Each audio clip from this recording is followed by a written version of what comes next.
YouTube channel. So hello out there to all of our audience members. We are happy that you are joining us on this beautiful, wonderful August Wednesday. I believe it's still August, right? Or did we go back to April? I lost count. No, I don't know. There's no such thing as months after March. Exactly. It's just It, 2020 is one long month.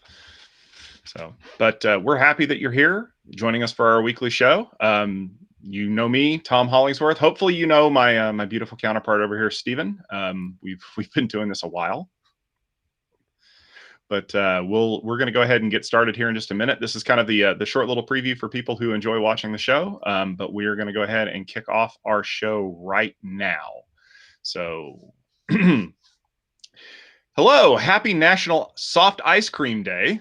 And welcome to the Gestalt IT Rundown, where each time we meet on Wednesday afternoons, we run down the IT news of the week. My name is Tom Hollingsworth. I am the host of this show, and joining me this week is my wonderful co-host, Mr. Stephen Foskett. Stephen, thank you for joining the show today. Hello, Mr. Hollingsworth. It's great to be here. I mean, a little sad because we don't have Mr. Rich anymore, but, I'll have to do somehow. Well, Rich will always be here in spirit and also physically because we've chained him to a desk in the basement and he'll still be working for us for the rest of his life. Yep. But, parts of his body are in the freezer.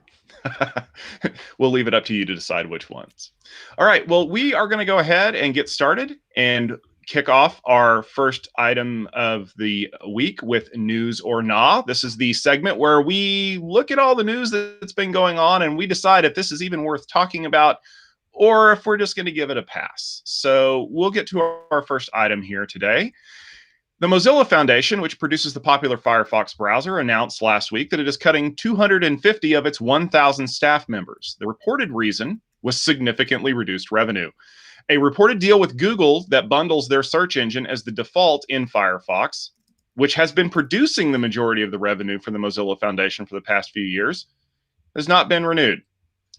The contract, which is set to expire in November, is not going to be renewed by Google at this time.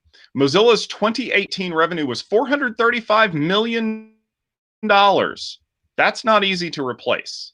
The foundation has tried to diversify all of their income by pushing their new VPN product inside of Firefox in an effort to kind of get away from that non-Google cash flow. Mozilla said that this move was intended to help the foundation, quote unquote, live within its means for 2020. Stephen, Mozilla is shedding staff to get lean. Is this news or no? Well, it's news. It's not good news, but it's news. Thanks, Mozilla. Honestly, I got to say, this is a great technology. It's great people. It's a great browser. I love what they've done. But what happens when your entire revenue model is chained to Google? Well, this is what happens. Sorry. And by all accounts, I hear that the VPN product is awesome, by the way. We're hoping that the Mozilla folks can pull through this, mostly because I want a non-Chromium browser out there. All right, moving on. According to a report, the United States Secret Service has decided to go outside of the box to track credit card fraudsters. They purchased data from a company called Babel Street, which has a product they call LocateX. LocateX takes anonymized data from a number of popular apps that many users have installed on their cell phones, probably including you right now. They aggregate that data and provide a history of the movement of that device. Boy, that sounds real wonderful. The U.S. Customs and Border Protection had a contract back in March to provide very similar data.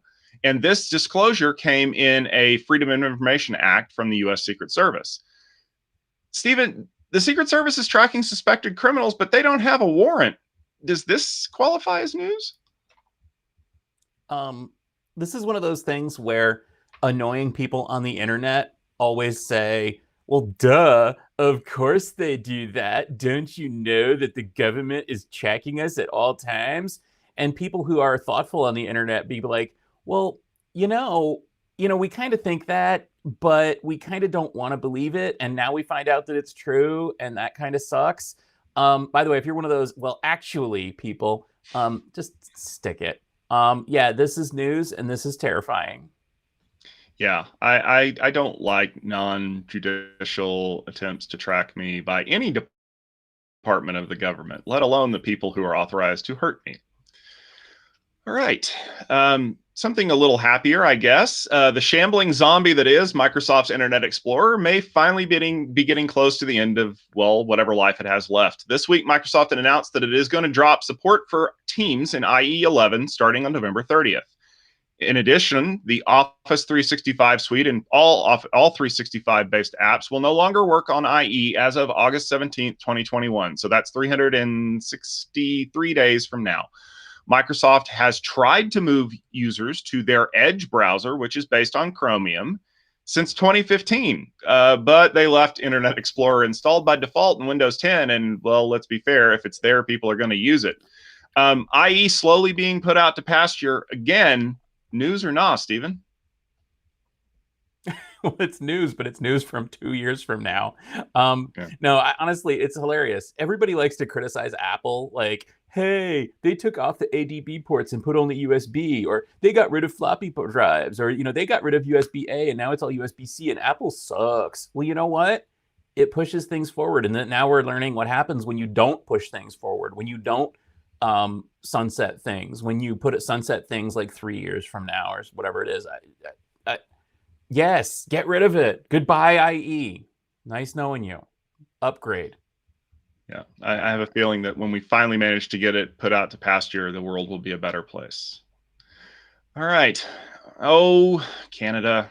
Over the weekend, the Canadian Revenue Agency disclosed that it was forced to shut down one of its online portals due to a cyber attack. Unknown persons turned an entire botnet on the portal and attempted a credential stuffing attack aimed at harvesting usernames and passwords to mine the personal data of the users of the service. And since this is a Canadian Revenue Agency, I'm pretty sure they were going to have a lot of targets. The attackers did manage to compromise around 11,000 accounts before the admins were able to take the portal offline. And in talking to the head of Canada's Centre for Cybersecurity, they said that the attack succeeded because, rolling the dice, users like to reuse passwords. Turns out that if you had a strong, unique password, like the one you can use in a password manager, you held up on this attack. So tapping the Maple Leaf country for some sweet, sweet personal data, Stephen, is this news? Well, honestly, this stuff happens all the time. I don't see why this is news. Everybody should know about this. Everybody knows that hackers are... No, it's news. It's news. Honestly, come on, people. Make this thing work. You just lost all the... I mean, well, actually, no, it's news. I say it's news. What do you think? Is it news? Yeah, I think it's news mostly because, well, first of all, we do have to have a security breach story on here somewhere. It's kind of a requirement at this point. But I think also that it's a botnet that was used to do credential harvesting. But props to the Canadian government for catching it quickly enough that they were able to get it shut down before it became a mess. So, here's hoping that this does not become the new style of things, because I'd just rather see botnets ride off into the sunset and never be seen again. All right, Stephen, I know you're a social media maven, and I'm sure you have all of the accounts. How's your TikTok account looking? Oh, man, my TikTok is so elite. I actually set it to private, and I don't have any followers, and no one can see it because you couldn't handle my TikTok. Well, you know who else can't handle TikTok is the U.S. federal government, because they announced that TikTok must be sold to a U.S. company within the next 90 days, or they're going to ban it. Well, the current frontrunner to take over the reins from ByteDance is Microsoft. Never one to let a good thing go unchallenged. Friend of the show, Larry Ellison, has decided to jump feet first into this mess. The Financial Times has reported that Oracle has been talking to ByteDance about purchasing the operations of the app in the US, Canada, Australia, and New Zealand. There have been other tech companies that have been rumored to have interest, including Twitter, but the common wisdom is that Microsoft has enough cash on hand that they're going to be able to pull this off, but leave it to Oracle to decide to upset the apple cart. They are known for throwing cash at problems to try and stay on top of everything that's going on. And according to reports, there may actually be some play for them as far as data analysis and harvesting of all of the TikTok users to help augment their cloud service. And Lord knows Oracle Cloud needs all the help that it can get. Is Larry trying to sail under the radar here and snap up the hottest social media site of 2020? Or are we seeing Oracle attempting to stay relevant once again and failing miserably? I don't even know what to say. I'm sorry, but can you imagine Oracle owning TikTok. I mean, wow. Just wow. I honestly, my feeling is that this is Larry Ellison just trying to get Microsoft to pay a little extra just for giggles. Yeah, and the rumor is honestly that Oracle's just trying to drive up the price because the more money that Microsoft spends on TikTok, the less money they have to spend on Azure. But I mean, what are they going to do? Integrate it with LinkedIn? Because then I can like make little dance videos trying to get people to connect with me and share my personal network. Just so you know, if I do make a dance video, that will be the end of times because I can't dance. I want to see your dance video, Tom. I want to see your TikTok. Yeah. Good call there. Well, that should just about do it for News or Nah. Let's move on to some of our other more exciting stories down here in the rest of the thing. And, well, okay, we're going to come right back to TikTok. So continuing our block here, there's a report from the Wall Street Journal that states that TikTok has been exploiting a loophole in Google's privacy requirements for applications to harvest MAC addresses for the last 15 months. The hole has been known to Google, and they haven't patched it. Now, TikTok reportedly stopped collecting these MAC addresses all the way back in November and admits in a public statement that their app no longer collects this kind of information. The issue was it was very difficult to detect because according to reports that we've seen on Reddit and other places, TikTok likes to increase the amount of encryption in all of the things that its component parts do to obfuscate everything that it does and all of the data that it collects. And once you start pulling things apart, you're almost kind of horrified. Given the recent focus on TikTok with the sale and the fact that people believe that it's a privacy problem and all of these other things, is the collection of MAC addresses kind of surreptitiously by the app just one more drop in the bucket of security problems?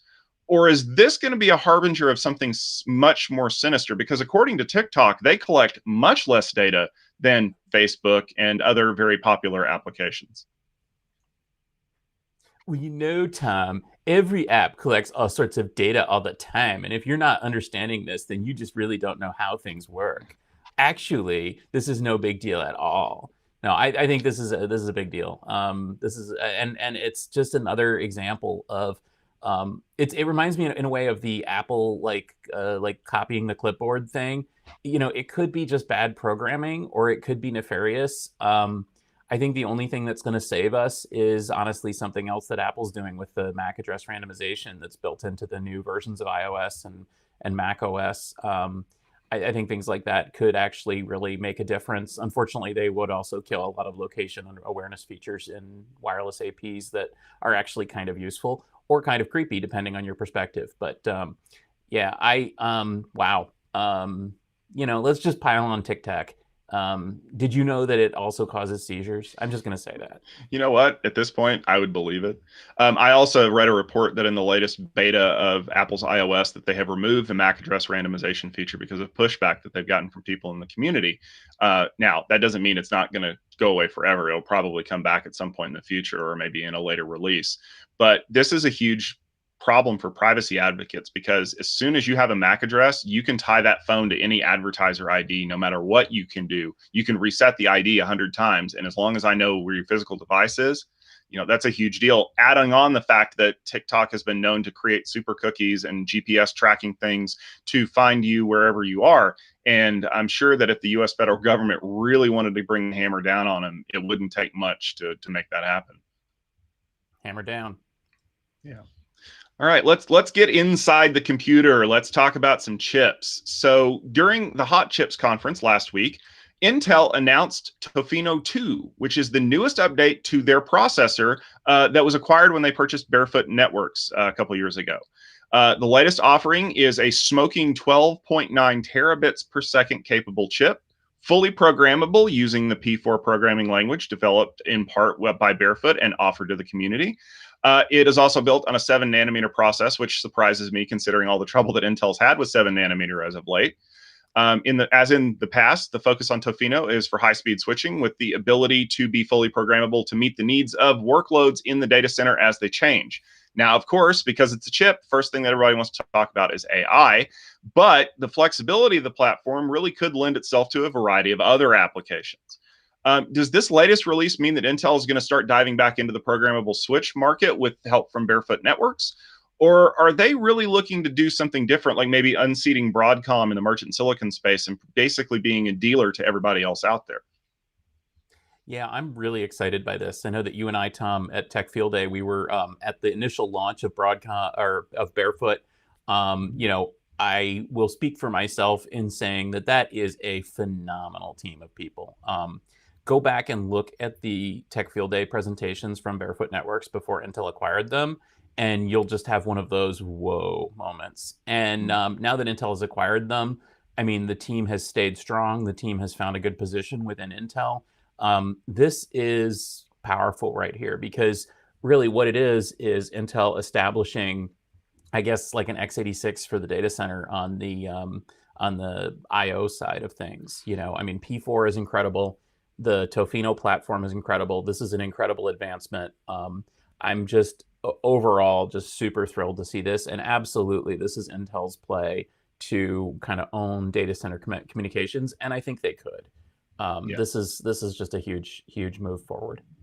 Yeah, and I think that that's another thing too. That a lot of what we see here is we know that companies are making super fast chips. That's just what they do, and all chipset manufacturers, if it doesn't get bigger and faster, then it doesn't really matter. But Intel has an ace in the hole with P4 and this full programmability that they're offering. I mean, when you look at the fact that P4 has actually been updated and modified and leveraged to do things like from Pensando, which is another company that's presented recently at Tech Field Day. They're trying to make this language completely extensible to do a variety of things. Just so happens that the horsepower they're sticking in this switch can run it flat out as fast as possible.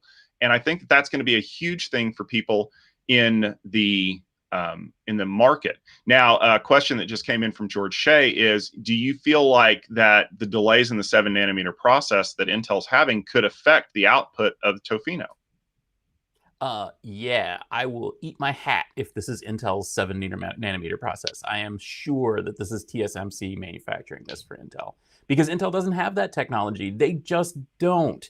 And maybe it's time for Intel to just get out of the fab space entirely because they're, delay. I feel like they should just throw in the towel on this. I mean, we already saw them talking about using TSMC for other chips. Intel, farming out other things for them. The XE processors, the graphics processors that were also showed at Hot Chips are TSMC 7 nanometer. And I mean, that thing is just so good already, and it's so far ahead of Intel. Personally, I just bought a Ryzen 9. Man, that thing flies, and it's built on that same process. So yeah, I think Intel is, unless they can somehow make it happen, I think they might just have to throw in the towel on the whole 7 nanometer conventional chip world and hope that they can move into something in the future. I mean, hope that they can find some other use or some other way to remain competitive there. Yeah, I think that that's probably the case that we're going to run into, and I think you're absolutely right. This is TSMC because the pipeline for this chip was started before the acquisition. That is almost a guarantee. All right. Speaking of other processor news, also during Hot Chips, IBM announced the latest generation of their Power CPU line. Power10 has been designed over the last 5 years. It's their first 7 nanometer process chip. It's leaner and meaner from a power consumption standpoint, as always, but it also can accelerate cryptography by up to 40% because some of the cores in the chip are dedicated to doing AES calculations. Also included on the spec list are things like container protection via hardware and isolation to protect VM intrusions inside the chip. Target market for Power10 is, of course, AI and data analytics, as all chips are now. But given the decline of Intel that we just talked about with their whole problem with their 7 nanometer process and the fact that SoftBank is looking to offload ARM, does this mean that IBM may be able to jump back into the fray and carve out just a little bit of a niche, or is Power10 going to be powering down in IBM's chipsets? Power10 is a supercomputer chip, man. HPC, it's great. People love it. It's got a lot of footprint. It's fine. We don't need to. It doesn't need to rule the world. I'm actually, you're talking about ARM. I'm actually excited too about Marvell's Thunder X3 that they showed. You're talking about a world where we have a bunch of ARM alternatives as well. From the Thunder, but also from some of the some of the other competitors out there in the ARM space, especially the Ampere Ultra and Ultra Max. I feel like there's just so much cool innovation going on out there in HPC. And I mean, clearly, x86 is sort of, I guess, chugging along. AMD's been doing some great stuff, like I mentioned. Intel's honestly been doing some good stuff as well with the Xeons and the parallel processing there. And I just think there's an opening here. We don't need to have everything be x86. It doesn't even need to everything need to be ARM. And the Power is the Power10's really neat. Yeah, I think you're absolutely spot on. IBM is not looking to sell this into the desktop market, and they're not even really looking to sell it into a very broad market. They have a very specific idea in mind, kind of like NVIDIA. You will never know that this chip is running in your system, but you will use it every day in some form or another. And props to IBM for going back to their chipset roots, because a lot of the talk has been about the Red Hat acquisition and kind of transforming Tom Watson's IBM into something that is a little bit more agile today.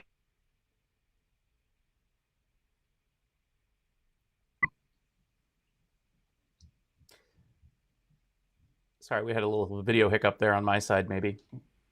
Okay.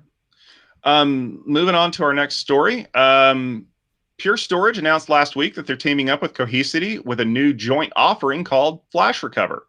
This brings all flash storage array specialists together with the secondary storage darlings at Cohesity to provide Pure's first non-primary storage offering. Another aspect of Flash Recover is that it uses Pure's other platform, the FlashBlade, and can help grow the market overall. Pure has been known for building the fastest storage arrays out there, and Cohesity has always been known for their software and their ability to kind of, invade that secondary storage market. Stephen, you're the storage expert. We're here at Gestalt IT. Why don't you tell us a little bit about what this means? Yeah, this is cool. Secondary storage is basically a market for things like data protection and malware recovery, but also DevOps automation of data pipelines.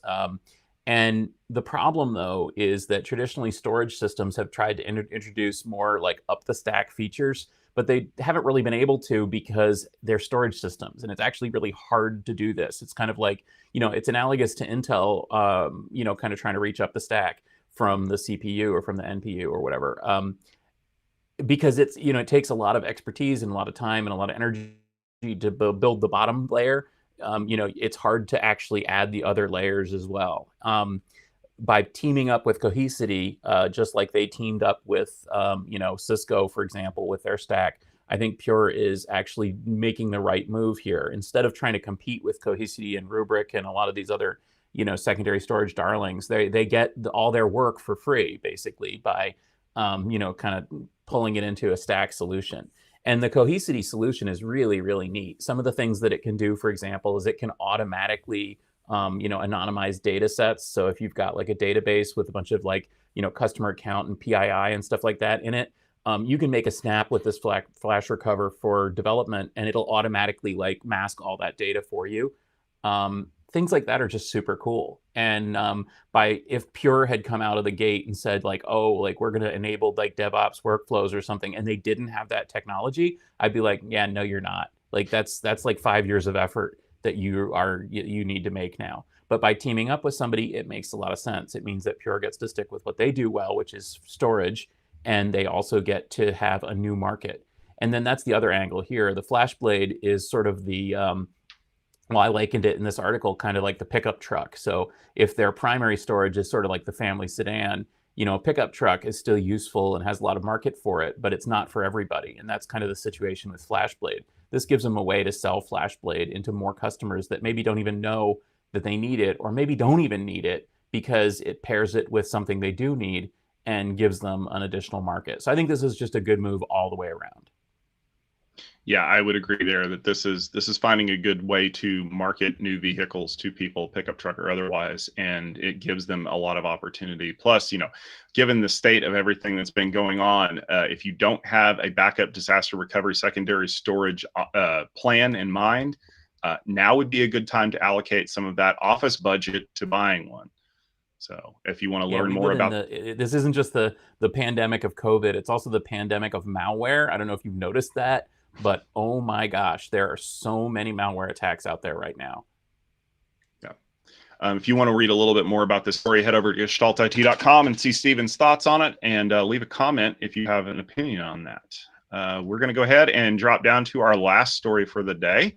Our friends over at Blocks and Files scooped Dell and Liquid's deal to bring together composability to Dell's MX7000 platform. The Liquid technology will enable Dell to better compete in the AI and ML space using GPUs, FPGAs, OMG, WTF, BBQs, and Optane SSDs accessible over PCIe in a flexible manner. Liquid brings a PCI expansion chassis, enabling up to 20 full-size GPUs to be added to the MX7000 mix. Man, that's a lot of letters and numbers. Liquid is a favorite here at Gestalt IT, and we've loved the MX7000 since they launched it 2 years ago. It's great seeing these two technologies brought together. Stephen, I know that composable infrastructure has been a hot topic in the data center now, especially as we kind of play data center against the ease of use of the cloud. What does Dell and Liquid coming together help us do?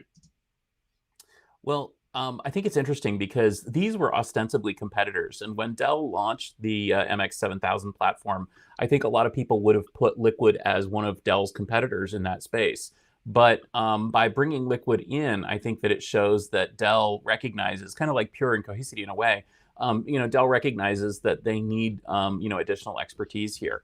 Just for what it's worth, so composable infrastructure is basically the ability to kind of disaggregate the server itself and have sort of a PCIe network with various aspects, whether it's storage or GPUs or CPUs or memory or whatever, and kind of pull that all back together. A lot of people are familiar with like the HPE Synergy and all that kind of stuff. The MX7000 is basically Dell's approach to that as well. And this tie-up gives them a lot of capability in that space. And I think this is a pretty exciting area. I mean, the Liquid team is really solid people. By bringing it to Dell, that's really cool. And it's important to note too here that this is a scoop. I have a feeling that this is something that Dell and Liquid were going to announce maybe at some point in the future. But Mr. Moloar found it. Nice job there.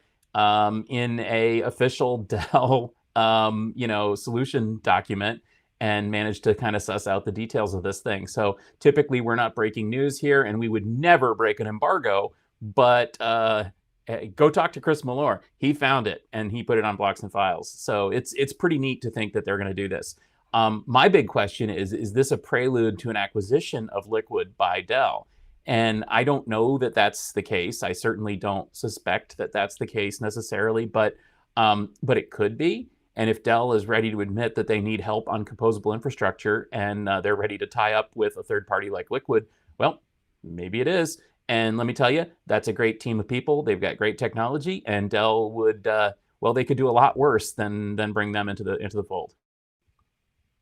Yeah, and I think that makes a whole lot of sense for Dell because they're still seen as a traditional data center vendor, as most people are starting to look at, well, do I go to Amazon? Do I go to Microsoft? Or do I keep it here? Dell is a company that has a lot of track record in doing that. And so if they're going to introduce new technology to the market through a partnership with a company like Liquid, putting the Dell stamp on it kind of, gives people a little bit more ease. You're not going to deploy untested, even if it's not the case. You're not going to deploy untested or unknown technology into your data center, especially if there's somebody around the corner going, hey, why don't we just move this all to Amazon and pay them a huge amount of money every month? All right, well, that should just about do it for this week's run through the news. Remember that our Gestalt IT Rundown is available as a podcast as well as live on YouTube as you're watching us here every Wednesday at 12:30 Eastern Standard Time. The YouTube channel, if you're watching somewhere else, is youtube.com/Gestalt IT video. We're also going to post this up on our Facebook page, so hi to all of our Facebook audience. You can find that at facebook.com/Gestalt IT.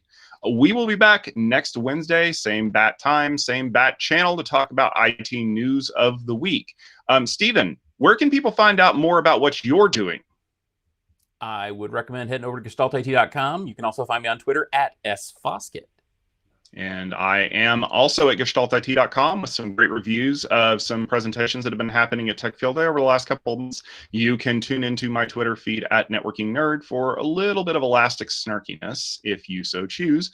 And if you want to follow all the great stuff we do at Gestalt IT, you can also follow us at Gestalt IT. For this week, for myself, for Mr. Stephen Foskett, and for everyone in the Gestalt IT family, we're wishing you and yours to have a very super sparkly day.